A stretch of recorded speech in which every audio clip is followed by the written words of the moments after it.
नरेंद्र मोदी जी, आपकी पार्टी के लोग कह रहे हैं कि रिलीजियस वॉर शुरू हो जाएंगी, मजहबी जंग शुरू हो जाएगी। किसको डरा रहे हैं ये लोग? अदलिया को डरा रहे हैं आप। इख्तिदार में रहकर अदलिया को डराएंगे आप। तुम्हारे दिमाग में एक ही बात बैठा हुआ है, नहीं मोदी है तो खुदा है। अरे खुदा था, है और रहेगा उसी का नाम। मोदी जी, अगर ये धमकी देने वालों को आप नहीं रोकेंगे, देश कमजोर होगा।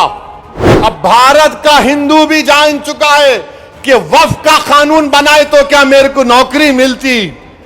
हिंदू जान चुका है कि मुसलमानों की नफरत को दिखाकर, मुसलमानों को डराकर वोट बटोरती आई बीजेपी। दिखाने के लिए कुछ नहीं है। हद तो यह हो गई मेरे अजीज दोस्तों और बुजुर्गों कि अब कोई ये कह रहा है कि चीफ जस्टिस के फैसले के बाद इस देश में मजहबी जंग शुरू हो जाएगी। नरेंद्र मोदी जी, आप इख्तिदार पर हैं, आपकी पार्टी के लोग इस तरह की बात करेंगे? आप तो भारत के संविधान पर हल्फ लिए हैं कि इस देश में ये अंबेडकर का देश, ये मौलाना अबुल कलाम का देश, ये भगत सिंह का देश, अल्लामा फजल खैराबादी का देश, हुसैन अहमद मदनी का देश, महमूदुल हसन का देश, ये टीपू सुल्तान का देश। यहां बोल रहे मजहबी जंग शुरू हो जाएंगी। मोदी जी, बाबरी मस्जिद का फैसला हमारे खिलाफ आया तो क्या हमने ये जुमला कहा था कि मजहबी जंग शुरू हो जाएगी? हमने कहा था कि supreme court is supreme but infallible, but not infallible. Babri मस्जिद को तोड़ने वालों का क्रिमिनल केस का फैसला आया, किसी को सजा नहीं हुई। हमने कहा कि मजहबी जंग शुरू हो जाएगी। 5-5 साल से बच्चों की बेल नहीं रहे, उनकी मां बाप मर रहे हैं, मर गए हैं। हमने ये कहा कि मजहबी जंग शुरू हो जाएगी।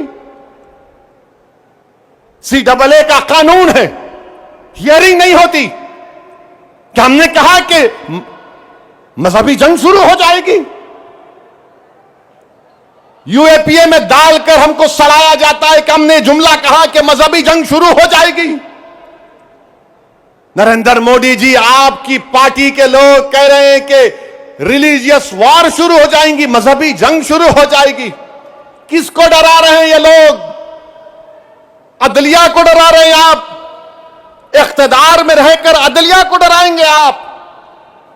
आपके हक में फैसला आया तो आपके मुंह में लड्डू फूटते हैं और आप रिलीजियस वॉर शुरू हो जाएंगी। यही फर्क है हम भारत के उन मुहिबान भारत में जिसमें हिंदू मुसलमान भी है। हम जब हमारी मर्जी के खिलाफ भी फैसला आता है हम उसको कबूल करते हैं। इसलिए कबूल करते हैं कि हम कॉन्स्टिट्यूशनल मोरालिटी को मानने वाले हैं और ये संघ परिवार के लोग एंटी कॉन्स्टिट्यूशन के लोग हैं। ये संविधान को तो मानते मगर उसको सब्सक्राइब नहीं करते हैं। ये फर्क है भारत के असली नागरिक में और उन लोगों में जो नेशनलिज्म के झूठे दावे करते हैं और कहते हैं कि रिलीजियस वॉर, जो कहते हैं कि अगर कोर्ट कानून बनाएगा तो पार्लियामेंट को बंद कर दो। अरे अगर तुम पार्लियामेंट में बैठकर अपनी अददी ताकत की बुनियाद पर मुझे मिटाने का कानून संविधान के खिलाफ बनाओगे तो मेरे पास चारा क्या बचता है कि मैं अवाम में जाऊंगा और फिर कोर्ट को जाऊंगा। हम कोर्ट को गए, अवाम में भी जा रहे हैं। नहीं, कोर्ट कानून कैसे बनाएगा? अरे जालिमों, सुप्रीम कोर्ट का जजमेंट कानून का मौकफ रखता है। पढ़ो, तुम लोग ट्यूबलाइट हो, तुम लोग थम्स अप हो। तुम्हारे दिमाग में एक ही बात बैठा हुआ है, नहीं मोदी है तो खुदा है। अरे खुदा था, है और रहेगा उसी का नाम। आइन है और रहेगा, मगर इस तरह धमकी देना अदालत को और फिर गवर्नर प्रेसिडेंट को बोल रहे हैं, उनको बोल रहे हैं अगर नहीं करे तो कानून बन जाएगा। अरे 142 क्या है प्यारे? 142 आइन का बनाने वाला अंबेडकर है। अंबेडकर में तुम्हारे से ज्यादा दूरअंदेशी थी। आप ये बोल रहे हैं कैसा बनाए, वो कैसा बनाए, हम ऐसा कर देंगे। मगर मेरे अजीज दोस्तों और बुजुर्गों, बीजेपी आइन पर एक फ्रॉड कर रही है और डरा रही है। रिलीजियस वार की धमकी बीजेपी दे रही है। मिस्टर मोदी, कौन रेडिकलाइज हो चुका है बताओ आप?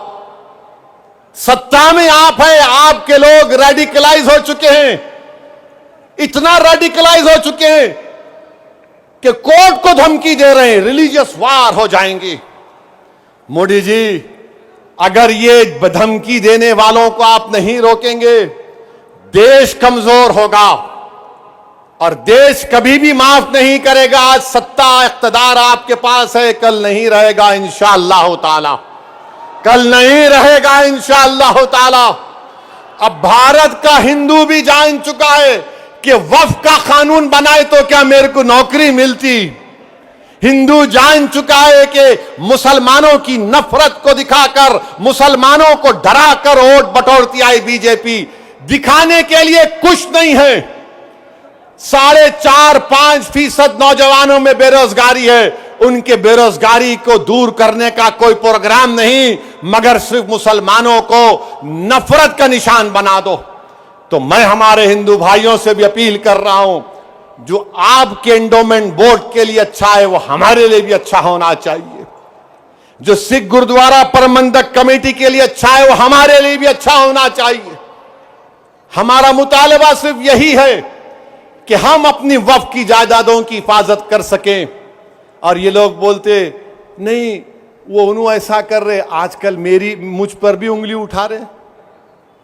मेरे भाई, मेरी उम्र दरियाफ्ती की नहीं है अब, और तुम याद रखो, तुम जो कुछ बोल रहे ना, मैं सियासतदान भी हूं और आधा वकील भी हूं। तो तुम्हारा वीडियो है मेरे पास, तुमको हैदराबाद आना पड़ेगा प्यारे, तुमको शॉपिंग कराएंगे। You want to see shopping, will show you shopping. जो बोले जा रहे, अगर हम अपनी जबान से बोलना शुरू करें ना, तो तुम्हारा लुत्फा कहां से आए बोल सकता हूं मैं, याद रखो।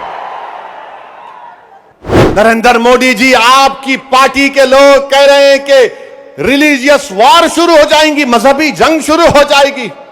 किसको डरा रहे हैं ये लोग? अदलिया को डरा रहे हैं आप।